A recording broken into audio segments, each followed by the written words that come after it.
solika filaharam-be ny ainy amin'ny toby fivarotana noho ny olana eo amin'ny famatsiana.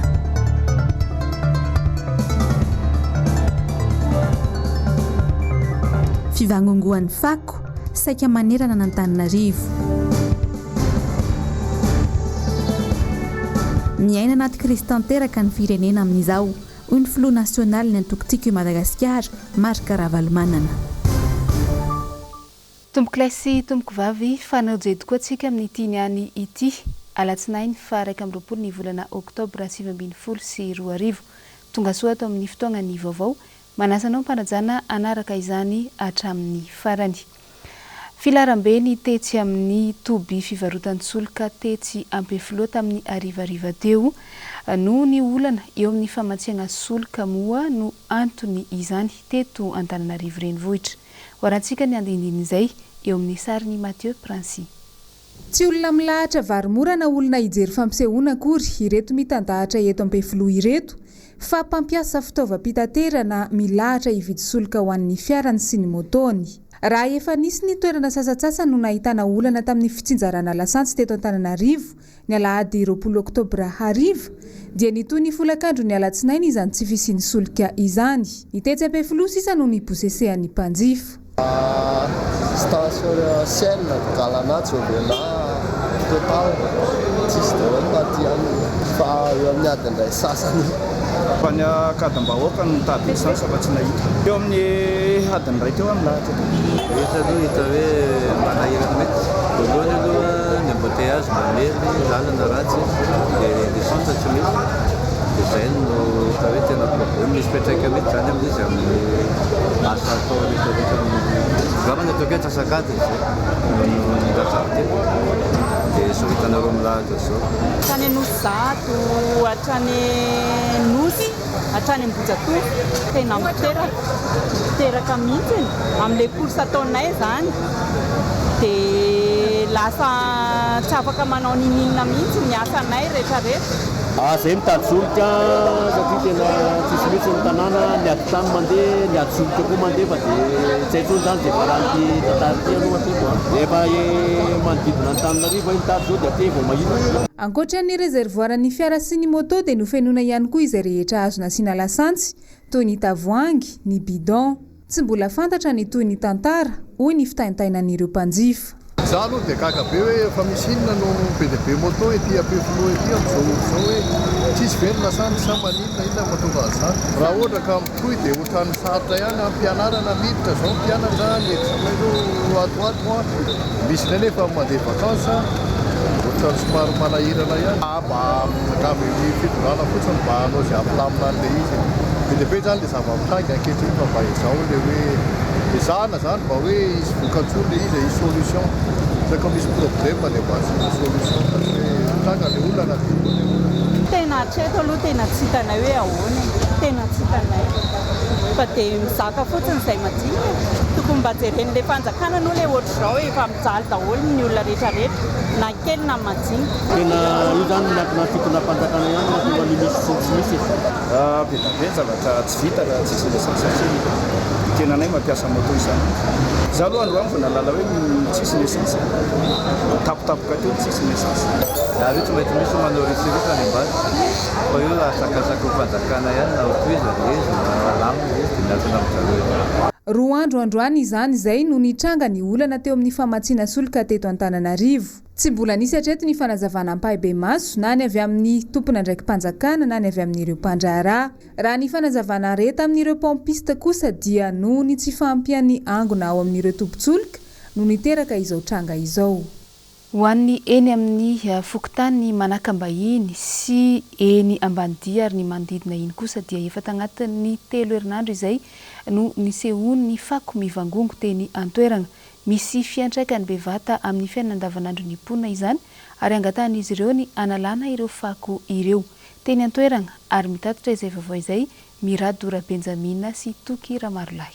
Velotaraina ny mponina Antananarivo renivohitra fa miaina anaty fofona sy ny loto isan'andro zao. Vokatry ny tsy fanesorana ny fako ao anatin'ny baka ordura izay efa miparitaka eran'ny arabe. Manainy amin'ny fiparitahan'ny valana aretina ny mponina. Mahafantatra tsara nefa ny vahoaka hoe iza ny tompona ndraikitra tokony aka ireny fako mivangongo reny. Le fako zany efa elaela mihitsy nefa nitobo teo dia nangavy amin'ny savavaza mba nalan'le fako fa tena maimbo mihitsy ny tanàna loto miparitaka mikroba zany tena fahasalamana divy mihitsy na ny arabe lasa miditra ty ampovoan'ny arabe mifako mba mijereny tompona ndraiky mba hanalana azy zany any dia zay fotsiny hoe tena satria maimbo manahirana na eo amin'ny fiarahamonina ary le izy dia lasa fofona tozakany ankizy kely na ny anina dia mitady amin'ny tompona ndraiky mba hanalana azy. Fako aloha tena tsy mety mihitsy zany le fako fa misafovona ty na ny ankizy kely ara zany tsy salama amin'io. Ratsaivina dia nampana-tena ny ministera miandry Samva fa isy fitaovana maro izay natao indrindra androfana ny fako. Ny maraina teo anefa izay fotoana nandalovanay tamin'iny faritra manodidina ny manakambahiny iny dia mbola toy ireny ny fako mivangongo. Mahatsiaro tena hosorana ny vahoaka n'Antananarivo noho ny tsy fitofikevitra eo amin'ny mpitondra ka zary lasa takalin'aina politika. Vaovao ny politika dia naneho hevitra momba ny raharaham-pirenena misy eto Madagasikara amin'izao fotoana Andriamatoa Marc Ravalomanana izay filoha nasionaly ny antoko tiako Madagasikara. Nambarany nandritra ny valandresaka ho an'ny mpagnano gazety izay nataony tao Moramanga fa krizy tanteraka ny firenena amin'izao fotoana izao. Tany an-toerana ary mitaritra n'izay vaovao izay Germaine Menjanahary sy Toky Ramarolahy. Miasahirana andro manala ny vahoaka malagasy ny fototry ny fiainana andavanandro no tena misedra olana eto Madagasikara. Milahatra ny bidomavo isaky ny fanjakana tsy mitsahatra mitombo ny vidin'ireo entana ilaina amin'ny fiainana andavanandro. Mitaky politika ho an'ny vahoaka avy amin'ny fitondrana ny fanalefahana sy ny famahana ny olany malagasy io. Lafo ny tena zavatra lehibe aloha ny fisahirana izy satria tsy afa manoatra zao ny fiainana iainany andavanandro tsy afa manoatra izy dia miaritra eo izy satria zao nahita an'ilay ankizy ireo na dia ilay ankizy kely ara tsy manana ianarana izy any ampianarana dia sahirana izy zany dia tena tsy manakafitsiko intsony izy. Sahirana izy miadi-tsaina mahazo azy noho izay ary tena sahirana izy fa le fidiram-bola am-pelantanany tsisy satria tsy misy asa tsy hoe sahirana kapobeny fotsiny fa tena sahirana amin'ny lafo maro zany ny malagasy. Dia zay zany andraikitry ny mpitondra andraikitry ny be ny tanàna andraikitry ny rehetra tsy maintsy manampy ny vahoaka. Misy ambadika politika io no teny maresaka tatoato amin'ireo olana izay miseho eto amin'ny firenena. Mila traikefa sy fahaizana ny fitantanana firenena fa tsy fizahozahoana sy fisehosehoana fotsiny ihany. Ny politika ho an'ny tombontsom-bahoaka mihitsy no tsy misy avy amin'ny fitondram-panjakana. Eo amin'ny lafiny politika sy ny fanomanana ny fifidianana amin'ny volana novambra ho avy izao dia manana ny kandida izay natolony ihany koa ao amin'ny commune Moramanga ny antoko tiako Manjakandriana azafady ny antoko tiako Madagasikara. Tonga tany an-toerana ny filoha nasionaly ny antoko tiako Madagasikara Andriamatoa Marc Ravalomanana nanolotra tamin'ny fomba ofisialy ny kandida ho ben'ny tanàna ao amin'ny tia commune Manjakandriana ity. Nanaraka ny zavanisy teny an-toerana ihany koa i Germaine Menjanahary sy Toky Ramarolahy. Ny farany herinandro teo no nitsidika ny tanàna ny Manjakandriana ny filoha nasionaly ny antoko tiako Madagasikara Marc Ravalomanana. Nandritra ity fotoana fitsidiana izay nataony ity ihany koa no nanolorany sy nampahafantarany ny kandida ben'ny tanàna sy ny mpanolontsaina izay natolotry ny antoko tiako Madagasikara ao amin'ity commune ity. Tonga ty izahay hanolotra ny Yantsa dia nanolotra ny Fitsia atya Manjakandriana dia tao sambaina Samuelson mahatonga ny manolotra ty aminareo dia hoe mbo fantatra nareo tsara tsy mbola fanaovana campagne akory na propagandy fa fampahafantarana ny olona hoe tia ny kandida manana kandida tanora sady tena tanora zay dia io kandida anareo niasa niaraka tamin'ilay kandida ben'ny tanàna ao Antananarivo le rina le narefa tany an-dafy teo dia fa tonga izy zao dia noho izany zany ianareo eto am-patrona azo fiaraha-miasa kaiky miaraka amin'ny commune urbaine Antananarivo zay zavatra azony eo dia azonareo aty daholo dia nareo aty zany tena ataovy zay rana miasa amin'ny tanora sy ny mpandraraha sy ireo le afaka miasa miaraka aminareo reo fiangonana ben'ny tanàna ny tena clé izy ny tompon'ny tanàna rehefa tsara lehibe ny tanàna ainy foana manatsara ny fampianany olona fa mino aho satria efa manana traikefa tsara mihitsy Antananarivo tantaraniko izy taria zay vao nalala ay ve hoa izy no dia mahavoa tsara mihitsy anao manana azy zay a antoko politika manany tanjany sy maha-izy azy ny antokotiko Madagasikara no mena sehatra ny tanora mba hitondra ny anjara birikiny amin'ny fampandrosoana ny tanàna taoriny Manjakandriana dia ny tanàna ny Ambatolaona indray. Faly miaravantsika eto Ambatolaona tompoko ny tenako Antsavandriamianjy kandida natolotry ny tiko Madagasikara matoa ny tenako ny joro dia fatako fa vitako ny ampandrosana ty tanànantsika ty ary teknisianina ingénieur BTP dia anavao ny tanàntsika anatsara ny tanàna vonona iaraka asa amin'ny rehetrarehetra olona tsy manavakavaka mahay mifandray amin'ny rehetrarehetra mahazo matokotsika tompo fa anova zavatra eto Ambatolaona. Ny tonga miaraka no fanombohana ary ny miasa miaraka no fahombiazana tarigetra trano ny ompandresy amin'ny fifidianana ho an'ny antokotiko Madagasikara. Fa ny teto Antananarivo renivohitra ihany koa dia miomana fatratra amin'izany fifidianana communal ho tanterahana ny volana novambra ho avy izao izany. Taorian'ireo boriboritany hafa dia anisan'ny notsidian'ny kandida ny team ihany koa sy ny mpikatroka jiaby ny tao amin'ny boriboritany fahadimy teto Antananarivo renivohitra tamin'ity niany ity lina sy ny fankafantatra ary ny fampitafa tamin'ny kandida natolotry ny antokotiko Madagasikara ho ben'ny tanàna ireo ponina izay nandalovana tao anatin'izany boriboritany fahadimy izany. Germaine Menjanahary Manora Andray Malala.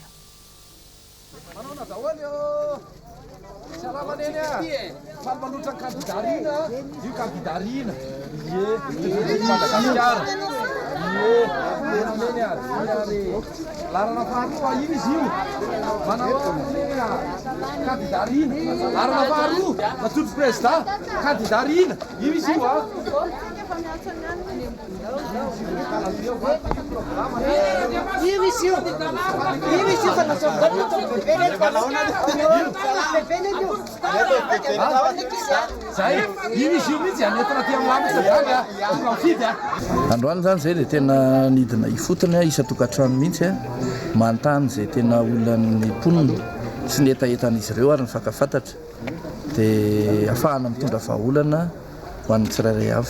Izay foana tsy maintsy fitohizana aloha satria tsy maintsy mifampafantatra tsinona ny olona ary tsy maintsy fantatra hoe inona ny olana misy any toerana mihitsy dia zana nitondra vahaolana ho an'zareo miezaka mampafantatra na ny programma sy rehetrarehetra tokony atao.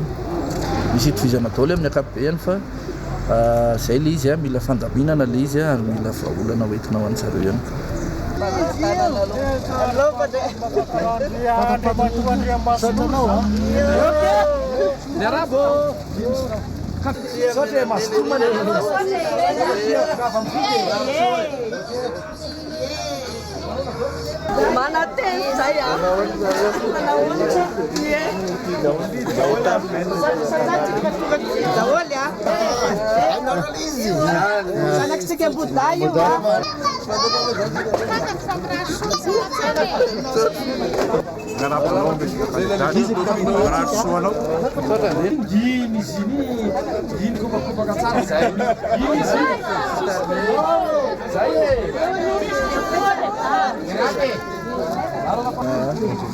Rina randre masinoro vavaka ho anao satrandreny utafita sofirano tsara fa tsodrano sofirano tsara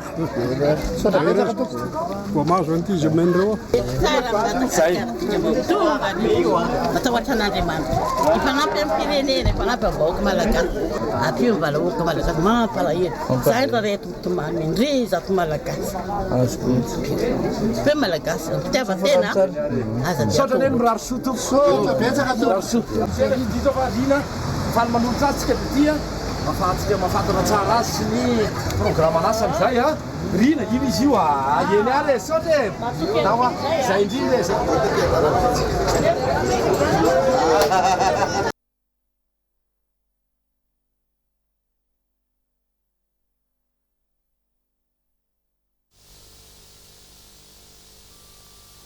No tanterahana omaly alahady faharoapolo ny volana oktobra ihany koa ny fanolorana tamin'ny fomba ofisialy ny kandida ho ben'ny tanàna tao amin'ny commune Anteroka ao anatin'ny distrika ny Ambohidratrimo.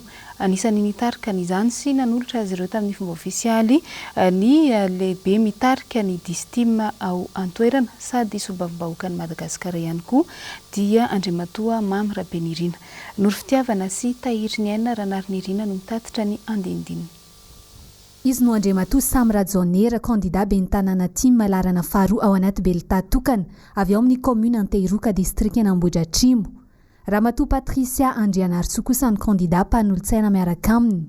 Vonona ny ampandroso ny commune misy azy ity candidat ity rehefa tonga eo amin'ny toerana mahaben'ny tanàna azy. Matoa zay milatsaka fidiana dia olany dia rehefa lany zay dia mifanotrona zany. Fitiavana ny fampandrosoana Anteroka ny tokony ataony tsirairay fa tsy hoe rehefa tsy lany dia manakorotana fotsiny zany. Zay ny problemana politika eto Madagasikara zany amin'izao fotoana zao. Latsaka ambany resaka sosialim-bahoaka ny amin'ny commune Anteroka. Laharam-pamena ho an'ny candidat ben'ny tanàna Tima Samy Rajonera ny hijerena akaiky izay sosialim-bahoaka izay sy ny fampivoarana amin'ny tantsaha. Somary taraiky kely any zany ty commune Anteroka ty. Aona ny jiro, aona ny rano moa dia raha malala fa n'Antananarivo dia manana problema ny rano. Ny fotodratsy fa betsaka ny tsy misy. Ohatra, lycée, mpianatry ny vahoaka n'Anteroka makany Ivato na makany Antananarivo.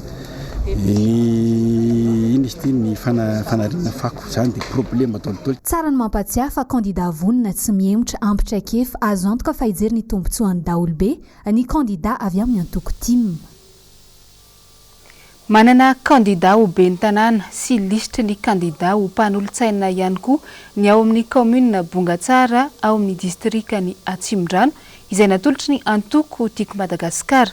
Nomaly alahady ihany koa no nanatanterahana ny fanolorana azy ireo tamin'ny fomba ofisialy sy ny fampahafantarana azy ho fantatry ny olom-pirenena amin'izao fanomanana ny fifidianana izao. Mbola noro fitiavana sy tahiry ny aina Ranarinirina hatrany no mitatitra an'izay.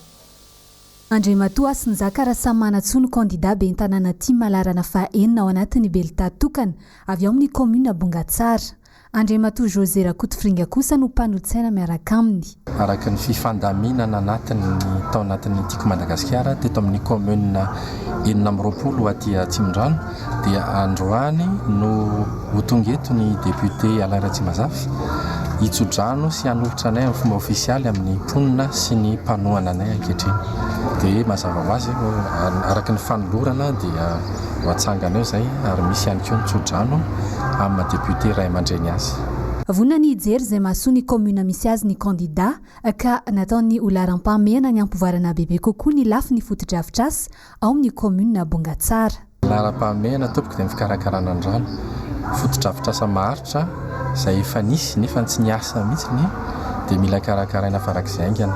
Tsapa mantsy fa rehefa nidina teny anivon'ny nidina ifotony izay manana fotodrafitr'asa efa nipetraka nefa tsy niasa ny maro ireo lava-drano izay maro no misitraka azy fa tsy misy mikarakara dia nandray njara mivantana amin'izany ny tiako Madagasikara ny fanatsarana io tsy voa hoe androany ihany fa efa tamin'ny fitomboana fa fanohizana ny ankehitriny fanamafisana ny fahavononanay amin'ny fandraisana andraikitra eto amin'ny commune. Tamin'ny alalan'ny fotoam-pivavahana no nampahafantarana ny candidat Asinjaka Rasamanatsoa teny Antoerana teo ambany fiahin'Andriamatoa solombavam-bahoaka n'Atsimondrano Alain Ratsimazafy. Tsy ny eto Antananarivo sy ny manodidina ihany fa mitohy hatrany amin'ireo faritra hafa ny finiavany Antoko tiako Madagasikara handray anjara amin'ny fampandrosoana ny firenena. Anisany manana candidat ho fidiana ho ben'ny tanàna sy candidat ihany koa ho fidiana ho mpanolotsaina ny tanàna ny ao amin'ny commune Mahajanga renivohitra izay natolotry ny Antoko tiako Madagasikara. Misy ny laharam-pahamehana ho azy ireo araka izao fanazavana ao anatin'ny fanadihadiana izao. Tsy voajery loatra ny lafin'ny sosialim-bahoaka hatramin'izay tao anatin'ny commune Mahajanga renivohitra. Mivangongo eran'ny tanàna ny fako, tsy voadio ny lakan-drano, tsy misy pijery ny ireo masikiny. Laharam-pahamehana apetraky ny candidat ho ben'ny tanàna natolotry ny Tima ao an-drenivohitra Iboeny ny fanatsarana ny lafin'ny sosialy sy ny tsy isian'ny tanàna dobo intsony mandritra ny fotoam-pahavaratra. Ireo masikiny ireo tamin'ny fanjanahantany fa misy trano eo commune agnisan'ny miarina anao reo zay nahatonga anakay nagneky hilatsaka izy eo zao misy tany antampy tanànany Majunga ambovoalagna ndraiky amboaboaka mbola doko tsara rano mahavoky doko azan'ny commune ny andohany io tagnary zordura io kanaly reo hoe cimetière reo hospice reo Andriamato Sainy izay fantatry ny maro amin'ny hoe zandriny Kosay no kandida natolotry ny antoko tim ho fidiana ho ben'ny tanàna ao Mahajanga renivohitra. Izy izay zanaky Mahajanga efa avy senateran'i Madagasikara nanomboka ny taona 2024 ka hatramin'ny 2025. Efa filohan'ny filakevitra munisipaly tao Mahajanga ihany koa ny 7 ka hatramin'ny 2025. Nahazo ny tsodrano avy amin'ny filoha nasionaly ny antoko tiko Madagasikara izy. Vonina ny amerina ny asiny Mahajanga izay manan-karena eo amin'ny lafin'ny kolotsaina sy ny fizahantany na dia marobe aza ireo mpivahiny tonga mila ravinahitra ny antoerana. Zay ny olo avy eto toy indrindra izy teraka eto hadina ny zavatra roa io ino izy ireo izy tsy mahay olo tsy mahay karazan'olo izy tsy mahay fivavahan'olo ka io rona mampisongadiny Majunga io zavatra roa io. Manana ny lisitry ny kandida ho fidiana ho mpanolotsaina ao amin'ny commune Mahajanga renivohitra ihany koa ny antoko tiko Madagasikara. Lisitra izay tarihany Andriamato Speyer Rivo Rasolonjatovo. Midika izany fa vonina ny tondra fampandrosoana manerana ny nosy ny antoko tiko Madagasikara ary tsy diso anjara amin'izany amin'ny alalan'ireo kandida izay natolony ao Mahajanga ireo ny renivohitra Boeny. Imbody eto Antananarivo atsika anatin'ity fanadihadiana ity dia nitrangana tsy fampiandrano izay misy eo eny amin'ny faritra tsara honenana iny. Mitaraina ireo mponina satria dia misy fiantraikany amin'ny andavanandron'izy ireo sy ny fidiram-bola ny tsy fisiany izany famatsian-drano izany. Germain Menjanahary, Manora Andriamalala. Ankoatra ny fiakaran'ireo kojakoja ilaina amin'ny fiainana andavanandro sy ny tsy fandriam-pahalemana dia isan'ny manenjika mafy ny malagasy amin'izao fotoana izao ny fahatapahan-drano lava eto an-drenivohitra. Amin'ny sasak'alina no miandry rano sy manomboka ny asan'ireo mpikarama manasa lamba etsy amin'ny fokontany tsara honenany efa bolana teo eo izay. Nambaran'ireo mponina fa tsy vao androandro no nanao fitarainana momba izany izy ireo saingy tsy misy ny valiny hatreto.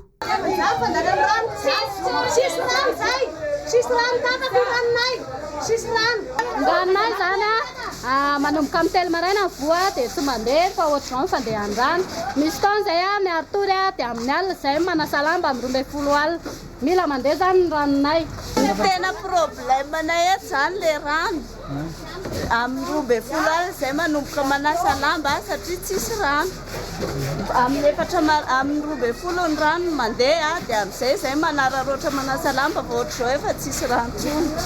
Tsy neo tsara honenana ihany no mitaraina amin'ity tsy fampian-drano ity fa isan'ny lasibatra ihany koa ny Enitao sy ny manodidina ary faravohitra. Raha tsy resahana ny hoe Antananarivo iray manontolo mihitsy. Hatreto dia tsy misy ny vahaolana maritra omen'ny fanjakana momba ny olan'ny mponina eto Antananarivo io. Tantara mitohy kosa ny momba ny Ambotrimanjaka sy ny tolon'ny mponina satria tsy mitsahatra izy ireo miaro ny taniny amin'ny fanotofana kasain'ny fitondrana atao. Voakasika amin'izany moa ny commune ao anatin'ny distrikany Atsimondrano, ny Fokontany ao anatin'ny distrikany Ambohimanarina ary ny commune vitsivitsy ihany koa ao anatin'ny distrikany Ambohitra Atrimo izay misy ny Ambotrimanjaka mo izany. Tamin'ity niany ity dia nagnano fidinana ifotony teny antoerana ireo mpikambana eo anivon'ny antenimieran-doholona nijery akaiky ny zavanisy ary nidinika tamin'ireo mponina teny antoerana mba hitadiavana ny vahaolana. Hoarantsika ny momba izay eo amin'ny rindran-tsary ny Tokira Marolahy. Mahasaro-piaro ny tantsaha ny fizirizirian'ny fitondrana hanototra ny tany izay fiveloman'izy ireo. Nanamafy ny solombavam-bahoaka ny Madagasikara voafidy tao amin'ny distrikany Atsimondrano fa tsy misy ny fanazavana tena marina momba ny fanatanterahana ny tetikasa fitondram-panjakana io tamin'ny vahoaka.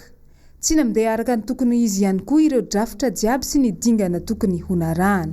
Mangataka trano zay an'izay lafo ny fifanantonan'izay satria ny tsapa dia maro zany ny vahoaka tsy afaka akory ary nandray anjara tany anatin'ireny ankety commodant incomodo reny ary raha ijery koa tsika amin'ny resaka hoe étude d'impact environnemental dia any anatin'ireny no tena hoe mandray anjara le vahoaka ka raha ny loharanom-baovao eto am-pelantananay dia tsy nisy zany mandraiky ty androany tsy mbola nahitana an'izany eny hoe aiza marina amin'ny faritra ao amin'ny Ambotro Manjaka sy ny Akadimanga sy ny sisa io no tena voafaritra io tetikasa io. Izany rehetra zany dia azona ilazana hoe misy zavatra manjavozavo ihany ao kanefa toa efa miroso ny fanjakana raha ny fametrahana an'ireny atao hoe fitaovana na akora izay ilana amin'ny fiaingan'ny tetikasa ireny. Isan'ny voakasiky ny fanotorana ihany koa ny fokotany raiky ao anatin'ny boriboritany fahaenina eo Ambohimanarina dia ny fokotany Anosy Be izay vola izay hatao vavahady idirana amin'ny tanàna Vaovao ka saina haorina eo amin'ny lemaka Ambotro Manjaka io.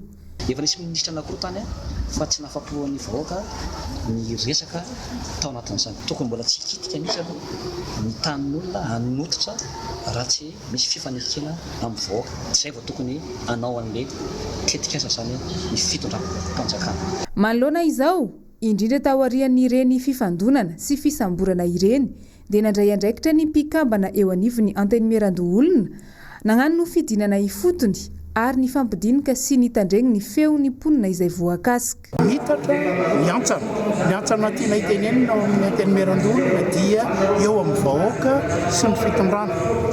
Ny antony dia nahita ty androany zany dia nilatsaka eo anelanelany izahay mba sanatria dia sanatria tsy tohizany na tsy isin'ny raha mandrika tao amin'ny firenena satria ny fitondram-panjakana dia mitazona ny teniny amin'ny fanatanterahana ny tetikasa tsisy maharatsy amin'izany.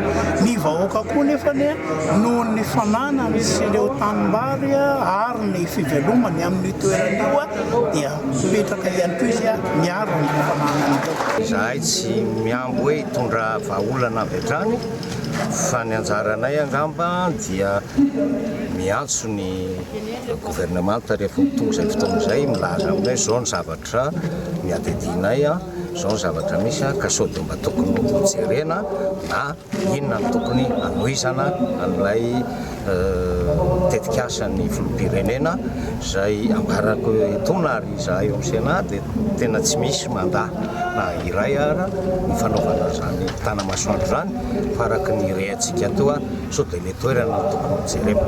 Tena mbola tsy ampy ny fampahafantarana an'le projet. Inona marina moa zany no tena ary fantanina napetraka iteo zany, inona marina n'le tena objet an'le projet anao tanàny trano ipetrahana ve zany zavatra zany misy pitsopitsony zay pitsopitsony eritreretinay hoe efa tokony hampahafantarana ny rehetrarehetra tena tokony atao mazava. Mazava hatreto fa tsy ara-dalàna ny fizotra ny dingana jiaby eo amin'ny fanatanterahana ity tetikasa tanamasoandro ity.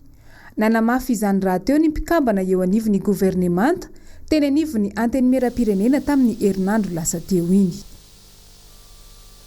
Nomariana androany tetsy amin'ny hôtel Le Grand Mélis Analakely tamin'ny alalan'ny atrikasa fikaonandoha ny andro ny zon'olombelona ety Afrika tamin'ity faha 20 ny volana Oktobra ity ny FDA Focus Development Association no ny karakara izany niaraka tamin'ny teknisana avy ao anivon'ny ministera ny fitsarana. Rahantsika ny andindin'izay eo amin'ny sariny Mathieu Prancy. Niompana tamin'ny zo fototra tokony hananan'ny mpifindra-monina ny loha hevitra noraisina tamin'ny fanamariana ny daty 20 Oktobra andro ny zon'olombelona eto Afrika. Nanaovana fifampizarana manokana io loha hevitra io satria tsy mbola misy ny lalàna mifehy izany eto Madagasikara. Tsy mbola takatry ny saram-babe-bahoaka ihany koa ny hoe manana zo amin'ny maha-olombelona azy ireo mpitsopinenana. Convention anankiray no ratifie-tsika dia nefa convention izy efa tsy dia tena miaritra tsony satria voafetra ilay izy amin'ny fotoana sy voafetra amin'ny toerana dia any Europe ny tena nampiarana azy tamin'izany dia fotoana tamin'izany taona zany taorianany guerre dia amin'izao zany efa tsy dia tena miaritra tsony io convention io raha ny fanjakana aloha mbola tsy dia misy zavatra azo atao izao fa ny au commissariat pour les réfugiés izy daholo no manome miantoka manome fanampiana zany ireny olona ireny araka voaray teo dia eo amin'ny 200 000 ariary isan'olona eo no amen'ny au commissariat pour les réfugiés ireny olona ireny isam-bolana dia ankoatran'izay moa any amin'ny fikambanana fivavahan'izy ireo misy any izy ireo no mipetraka dia misy any no manome fanampiana ihany koa dia izay no ahafahan'izy ireo velona misy koa moa nitady asa tselitsely kely izy dia ahafahany mamelona ny ankohonana. Asa avy hatrany no andrasana ao aoriana izao fikanandoha izao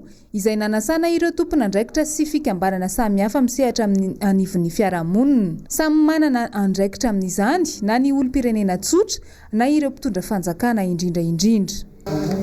Activité isaky ny ministera ohatra ny ministera amin'ny fitsarana tokony roso amin'ny ratification ohatra ny ministera amin'ny mponina tokony hijery momba ireny olo ireny dia hojerena tsirairay izay dia rehefa vita io plan d'action national io draft moa zany io dia io no entina hosometiavana any amin'ny gouvernement indray dia zareo no ivalide an'io rehefa valide io any amin'ny gouvernement dia izay vao afaka miatra fa izay aloha zany eo nivonay teknisianina dia eritreritra fotsiny izay aloha hanao an'izay plan d'action izay.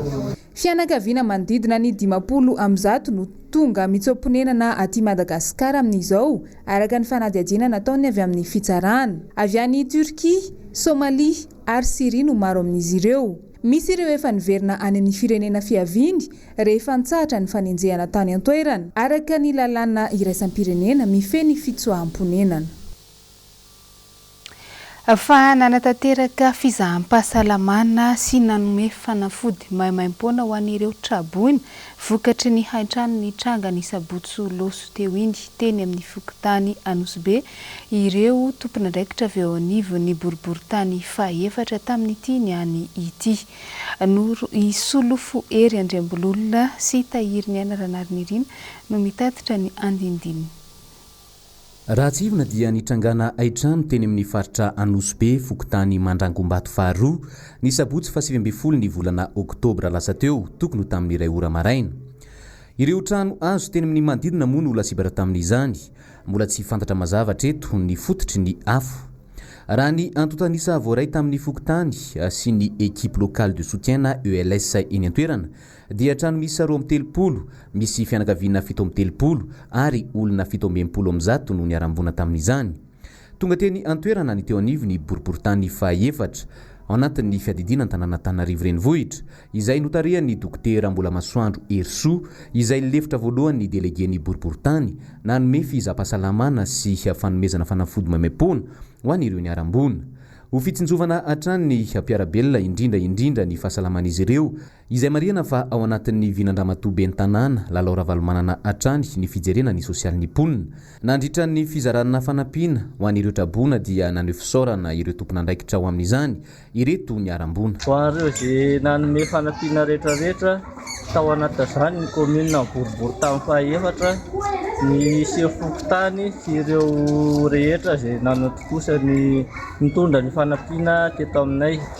Mafy tokoa nahazo anay satria rava fananana tsisy raisina intsony ny rehetrarehetra dia tonga nareo nitondra teny fankairezana aloha voalohany indrindra dia nitondra ny izay voatsirambony tanana koa izay no ijehoanay soloteny eto mba hisotra nareo rehetrarehetra fa manana mpiarahamonina manana mpiray firenena tokoa na tsiaro nareo hoe mpiray firenena mpiray raha mamalagasy. Ankehitriny dia mbola ao amin'ny akany arivo izay sekoly eo amin'ny manodidina ny toerana nitrangan'ny loza no mitoby ireo trabona fa anomboka ny alarobia izao kosa dia ifindra eny amin'ny toerana izay ametrahan'ny fanjakana sy ny komina azy izy ireo izay fantatra fa eo amin'ny toerana nisy ny loza ihany.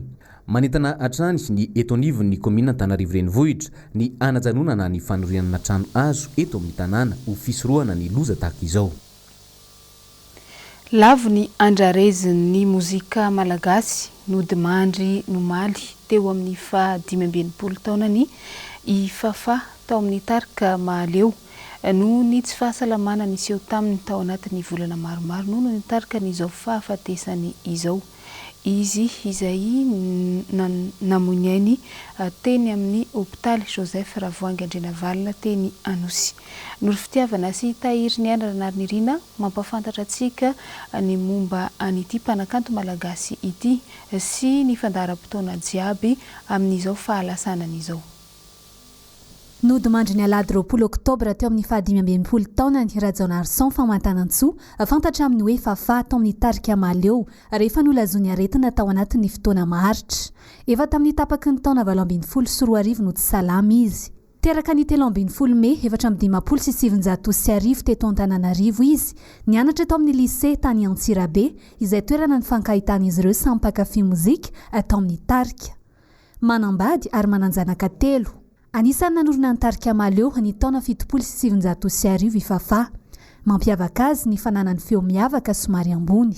Amin'ny alarobia dia iangeto hoentina miainga ny fafa hoentina amin'ny palais des sports. Amin'ny folo ny fotoana amin'ny palais des sports.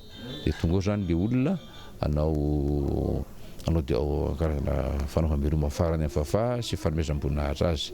Dia vita amin'ny palais des sports amin'ny 12 dia makato amin'ny fiangonana FCKM mahatrany vato faravohitra ao no fanompopo fafa no fankahirizana amin'ny fianakaviana. Dia avy eo dia apetraka amin'ny fahasan-drazany eo rangaina ilafy. Zay ny fandaharam-potoana tompoko. Ny tarika maleo dia mikarakara ny hoe mba eo amin'ny jardin n'Andohalo isy hetsika fiareta torokely mihirahira sy kalokalo eo fa zay moa dia mbola miankina amin'ny tompon andraikitra amin'ny fiadidinan'ny tanàna Alatananarivo ny tena fanomezana ny alalana ny amin'izay. Fa dia ho an'ny ireo mpakafy dia fa lazaiko fotsiny zany le izy zao fa enganeka ho tanteraka tokoa izay zavatra zay. Akoatra le ny amin'ny palais des sports ny larobia maraina amin'ny 10 zany. Dia afatra avy any amin'ny fafa zany mampita amin'ny fianakaviana dia fianakaviana ireo zao satria lasy fafa mampita amin'ny besiny maro hoe tsotra ihany ireo olona ny fifankatiavana dia zavatra ngeza be ary zany kosa aloha dia tsy azo afenina fa hevitra sy fodik-hevitra no vizin'ny fafa hatramin'izay. Izay eto amin'ny fahitalavitra MBS dia mirary fiononana feno ho an'ny fianakaviana.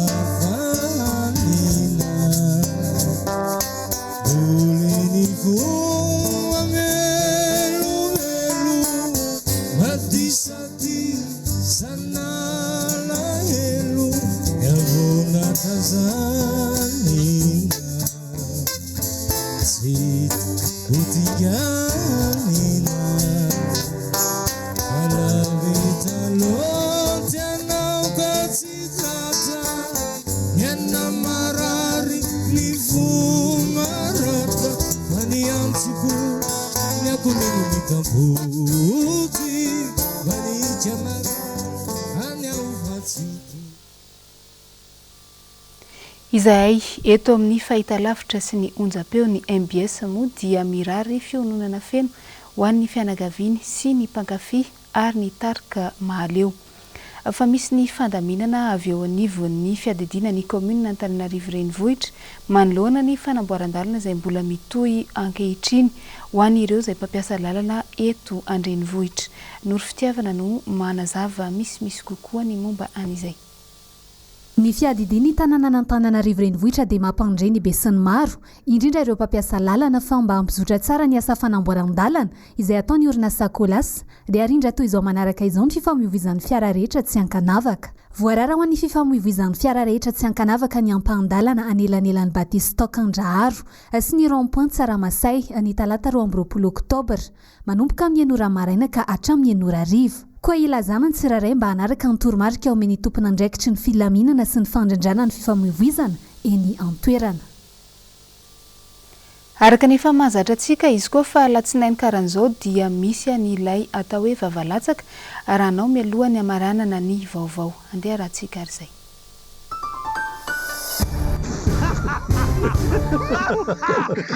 Tolorana ny araba indray isika manaraka ny fahitalavitra MBS tao anatin'izao fandarana vavalatsaka izao.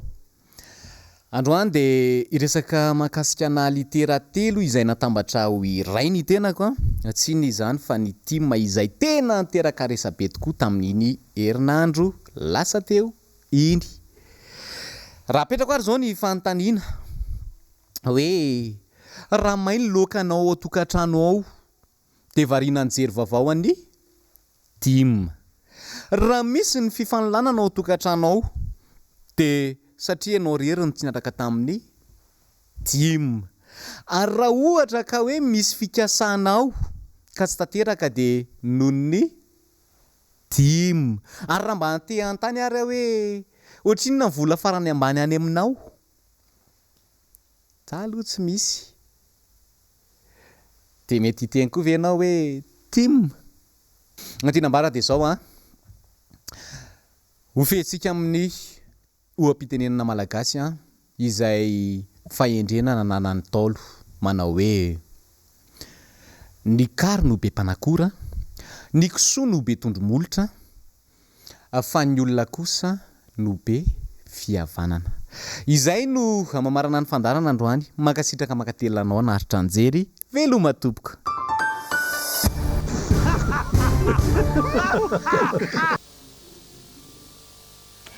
iny ihany koa tompoko lay sy tompoko vavy no resitsika namarana ny vaovao tamin'ity niany ity mankasitraka anao nanaraka izany hatramin'ny farany manano ny samy tsara ao amintsika jiaby koa ny tenako amin'ny manaraka koa veloma tompoko